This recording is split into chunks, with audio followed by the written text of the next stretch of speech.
So is there any reason why the fourth person, Alexander, might not be here today? Well, we'll give him a couple more minutes then. Do any of you have any questions about your projects or about anything else? I would have some questions about one of the articles. Yes, yeah. But I can approach you. Okay, good. Anyone else have any questions? In general, the paper that we have to write Yeah. should just be the paper form of the presentation. Yeah. that we'll be giving? Yeah. Okay. So I think that there are, all in all, 4 artifacts that you're required to provide. The paper, the presentation as a PowerPoint slide deck, the YouTube video, which you will present in class. So actually that's not quite right. What you present in class will be your 3rd artifact, which we will convert into a YouTube video from the tape. And then the 4th artifact, which is not compulsory, but I think you would all be well advised to produce it, is a protégé file of the ontological component of your presentation. So 3 artifacts and an occurrent, which will be converted into an artifact. All right, so we're going to talk about the realm of social ontology today, and I'll start with the way in which we move from speech to documents. And I can say, for the sake of general context, that a lot of what I'm going to be saying today will feed on what I said in an earlier session on the role of training, drill, practice, exercise, and competence, both when it comes to learning a language and also when it comes to learning to be a certain way. For instance, to be a radical jihadist or a Liverpool fan who has a disposition to beat up Manchester United fans, and so forth. So this is part of a longer series which I'm describing using the heading drill. And the starting point will be BFO, and we've seen how BFO is used in creating a framework to support the interoperability of various ontologies, originally in the life sciences and now increasingly in the social sciences and in other areas. And we saw already that there is something called the environment ontology, which creates a place where entities like cities or countries might go. Entities like cities and countries would be the environments for social phenomena, both social groupings and also social actions. And another ontology was created, which is at a higher level of granularity than the various existing biological ontologies which deal with organisms and their parts. This is the population and community ontology, which deals with collections of organisms. And eventually we will also have a microbiome ontology, which will deal with collections of bacterial organisms. And the question is, the question of social ontology is twofold. First of all, can we extend the population and community ontology to deal with social phenomena in general? For instance, crowds, migrations, epidemics. And we have done some of that work in various ontologies for the biology domain. For instance, the infectious disease ontology, which has quite an interesting set of definitions of terms like epidemic, pandemic, and so forth. And secondly, can we extend the population and community biology ontology to deal with institutions, which are entities of a sort which you only find in human societies? So higher primates have some analogues of human institutions, such as families, but they don't have anything like law or obligations or rights or permissions and so forth. Some people talk about identity theft. And the question is, what is someone stealing when they steal your identity? And the question then is, whatever that is, when did it begin to exist? When did it become possible to steal someone's identity? And I would argue that that possibility originated with the creation of identity documents. That until there were identity documents, registries of people who have those identity documents, and who therefore can get other documents such as bank account documents and so forth, that was, I'm not saying that this is a good story about identity, but I am saying it's a good story about whatever it is that people steal, and they steal your identity. And you'll notice various artifacts here, if you can see it. So there are stamps on the identity document. There are numbers, elaborate numbers. There is some demographic information. There are more numbers, a signature which you can hardly see, a photograph, of course, a signature which is missing on this particular signature witness that says that you can't see it. And there's a reason for all of these marks. And we'll come back to that reason in a minute, but basically the idea is that all of those marks create redundancy. There are more registries, more lists in which all of these numbers, or some of these numbers, are appearing in association with this name and this date of birth and so on. And the more lists that you have that can be checked, the more difficult it will be to fake an identity document. So this document here is a product of a process called standardization of documents. And we saw the will, which was a reflection of a standard way of formulating documents in Western countries, which was used in Tanzania. So standardized documents have are a counterpart to what in the realm of speech acts are pieces of semi-ritual standardized phraseology. For instance, where you say, I promise that I will do X within 3 days. Or where you say, I do when you're getting married. So we use language in semi-ritual ways, in part in order for people to be able to follow the necessary rules readily because they understand the ritual that they're part of. But also because those ritual standardized utterances, or correspondingly ritual standardized passages in the document, are an essential part of what it takes to make the corresponding document act serve its purpose in the system of documents and document acts to which it belongs. So there have to be certain ritual phrases, but also the standardization makes it easier to make sure that you get all the information down on the paper. So you use a standardized document to make sure that the people creating the document get all the things that they need to get in the way of information. And then authenticity is one of the pieces of information that you need. A fingerprint or a signature is there as a means to guarantee the authenticity of the document and to anchor it to the person in whom or by whom it was created, in whose name or by whom it was created. Moreover, standardized documents reflect standardized kinds of transactions. So there is a relatively small set of things that you do in a standardized way. In a small society or in a large society, you pay your taxes, you pay your rent, you pay your mortgage, whatever it might be. That each of those actions corresponds to a certain small family of standardized documents which make them easier to transact, make them possible to transact nowadays, because you have to use those standardized documents for the transactions to be valid. But now, one of the things that standardized documents allow is for assets to be described in standardized ways so that you can compare them. And if you can compare them, then you can value them.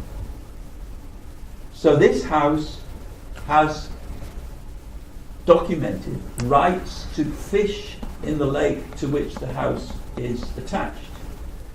This house doesn't have those rights. The same document says yes in one box and no in the same box, associated with the two different houses, and therefore the first house is more valuable than the second house. Now that that's something that you can't do easily when you're engaging with individual people.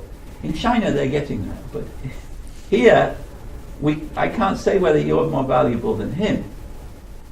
If I had all your records from school and so forth, I could begin to make an estimation. But with regard to assets, buildings, factories, farms, land, and so forth, it's those standardized documents which mirror the qualities of the underlying physical entities, which enable the buying and selling of those entities in the way that we're familiar in modern Western society, enable loans to be made against those entities because we know what they're worth.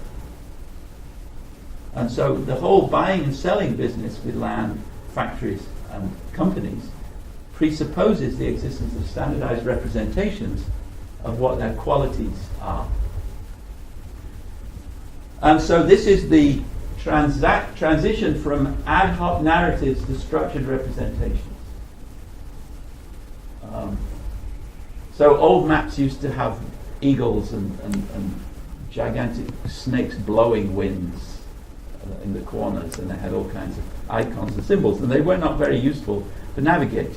Gradually, new maps were actually mirrors of the geographical structures on the ground. And similarly, old title deeds were full of florid narratives, but they weren't very good to resolve property disputes. New title deeds have exact cartographic specifications and boundaries and references to all the other documents and the various other structured content which enables them to perform their function much more successfully. Civilization advances by extending the number of operations we can perform without thinking. And that's what all of these standardized documents do. That makes everything easier. And nearly everything I say about documents applies more when we move to a realm of digital documents. They give you an extra element, which is that you can actually manipulate them in ways which are subject to rules, as we'll see in a minute. But then another way in which paper documents are more valuable than digital documents is that we know how long paper lasts, if it's stored under the right conditions at least. Question? These are all examples of things that standardized documents enable. So the dollar bill is a standardized document. It's good to have those standardized documents. We wouldn't manage if every dollar bill was slightly different. And they enable all of these other things. And I'm going to talk a lot about this particular case, the massively planned social agency. But voting is made possible by standardized documents for obvious reasons. All right, so what I want to propose is that one pillar of the future social ontology will be a document act ontology, which will be a supplement to the ontology implied by speech act theory, not just in the way that Searle described it, but also in the way that it was described by Austin, for instance, and by a man called Adolf Reinach, who was a German precursor of Austin. So this will be the scope of document act theory, what documents enable, what we can do with them, what social interactions essentially involve them. The best example is you show your passport to the customs officer. Or in the future, you show your passport to the scanning device at the airport, which will not be a human being. Or you show your arm, which will have an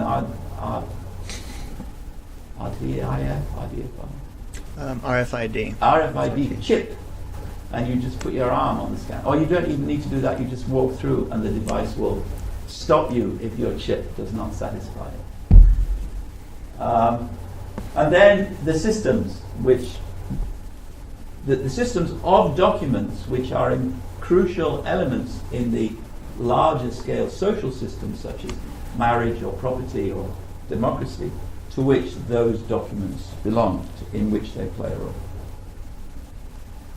So this implies not just capitalism, which is what Searle was focused on primarily, but also any large-scale historical phenomena is going to be understandable only if you understand not merely the documents which were transacted among its parts, but also the document acts which were required to be performed with those documents. We're going to be able to understand language in terms of document acts, I will argue, or anyway, parts of language, parts of what makes language so powerful, when viewed, for instance, through Searlean spectacles. The internet is going to be understandable as being an application of document act theory. Music, large-scale musical performances, urban planning, mathematics, science, all of these things are such that to have a proper understanding of how they work, we need to understand the role of document acts within them. So it's not good enough for a mathematician to prove a theorem. The mathematician has to write down the proof and present it to his critical colleagues, and they have to accept it. So approving a paper for a journal is a document act. All right, now, this is speech act theory, as summarized on the basis of Austin and Searle. So we can use language to describe, we can use language to request, we can use language to commit, and we can use language to bring about changes directly, as when we baptize somebody, or a ship, or when we forgive somebody. And these are what we can do with documents. So we can use documents to describe. We can use documents to get people to do things. So I view a musical score as a set of instructions. And a plan of battle, similarly, is a set of instructions. And we'll deal with blueprints at some length in a minute. We can use documents to commit when we sign a contract, for instance, or any kind of agreement. And we can use documents to bring about changes in the world. So I have a long discussion, which you can find online on my YouTube page, of the ontology of the organigram. Now, the organigrams are used by large organizations to change the organization. So you design a restructuring of a certain part of the organization by seeing what happens if you make certain changes in the organigram. You register when people are on holiday by using the organigram, and so forth. And then acts of parliament clearly make changes. They bring about changes in reality. And acts of parliament involve speech acts. The acts of parliament are the results of the discussions of the members of parliament. But the initiation of the validity of the act of parliament is a document act. And some people would say it's an act in an abstract realm of law. And I would say that too. But you can't take away the documentary layer. This is a Hungarian diploma, doctoral diploma, which is an example of awarding a document. A doctoral diploma is a document act which will involve lots of speech. That's characteristic of document acts. They very often involve speech. So a passport officer may just reach out his hand and take your passport. But typically he'll say, "Can I see your passport, please?" or something like that. As I said, documents can be stored, which speech acts can't allow. Documents can be aggregated. You can combine one document with another. You can attach a lien to a document, for instance, or to a property by attaching a certain annotation to the document. You can mesh documents together, so one document consists of lots of sub-documents which can be swapped out. So a plug-and-play kind of plan which has lots of sub-plans which can be changed independently of each other. You can't do anything like that with speech. And musical scores are going to be an example of how you need documents in order to maintain coordination between several different modules. And then the TurboTax is an instrument to digitally manipulate documents, to perform algorithms with documents, so that instead of just signing your tax form, you can actually press the button and have your tax liabilities calculated and then sign the result of the calculation. So that's a kind of living document. People talk also about living plans, which is an interesting digital counterpart, which it hasn't yet really been realized, but it's a goal of many organizations to have a planning system which is so flexible that it will change automatically with a change in the weather or change in knowledge about the enemy disposition and so on. Okay, so as I said, in the era of 20th century analytic philosophy, the focus was on speech because the focus was on small-scale communication. And so these are examples of the kinds of speech act which people were discussing. And some legal counterparts of those kinds of examples, such as I accuse you, I forgive you, or I condemn you. But now, if we're dealing with large organizations, so big businesses, universities and so forth, then we need authority, because you can't hold a large organization together unless some people have authority over other people. And this is a topic I deal with at great length in the organogram work that I mentioned. But this authority is in need of some kind of external justification, authentication. The authority should be basing what he or she proposes or demands on the basis of rules and principles and edicts and conventions and agreements which everyone can accept. And for that you need documents. And this is a bit like the need for a dungeon master if you're trying to play asymmetrical Dungeons and Dragons, where the dungeon master is needed to remember the dispositions of all of the various different parts. So documents play a role as a social memory. They enable authority. They enable the division of authority, which is analogous to the division of labor. Because one authority can know certain parts of and be responsible for certain parts of the working mechanisms of the organization. And another authority can be responsible for other parts because there are higher authorities whose role is to make sure that the lower authorities remain coordinated.